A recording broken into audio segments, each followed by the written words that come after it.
The parents of a 14-year-old boy in Tennessee faced a heartbreaking decision when their son's seemingly ordinary flu-like symptoms took a deadly turn. News.com has learned Mathias Uribe's ordeal began on June 30 when he was rushed to the hospital, profoundly unwell. The initial diagnosis revealed pneumonia and streptococcal toxic shock syndrome, a severe condition. His health deteriorated rapidly, leading to cardiac arrest.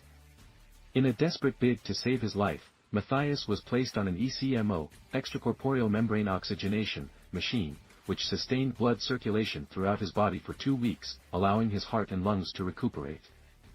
Although the ECMO machine saved his life, it failed to ensure sufficient blood flow to his extremities, necessitating the amputation of his hands and feet. His hands were amputated at the wrist, and his legs were amputated below the knee. Mathias' family is now hopeful that their son, who was an active cross-country runner, soccer player, and pianist, can eventually leave the hospital with the assistance of prosthetic limbs. Mathias' father, Edgar Uribe, reassured his son, saying, "I told him we are going to be your arms and legs until we figure all of this out." Dr. Katie Boyle, an ICU pediatrician and the head of Mathias' care team at Monroe Carell Jr. Children's Hospital at Vanderbilt, explained that there was no alternative to the amputation given the dire circumstances.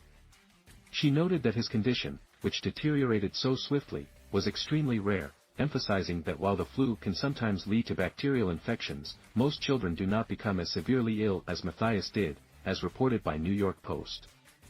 Dr. Boyle advised parents to ensure their children receive flu vaccinations and to monitor them closely during illnesses, looking out for symptoms such as a high fever, difficulty swallowing fluids, or inability to wake up from a deep sleep.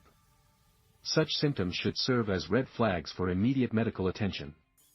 Mathias has already undergone more than a dozen surgeries and is expected to remain in the hospital for an additional month, according to his parents. They are currently exploring options in Atlanta for prosthetic fittings and rehabilitation. Catalina Uribe, Mathias' mother, reassured her son, saying, "You are going to have an amazing life. You are going to go to MIGT.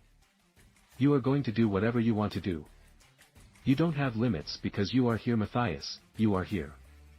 To support their son's medical expenses, the Uribe family initiated a GoFundMe campaign that has garnered over $235,000 in donations.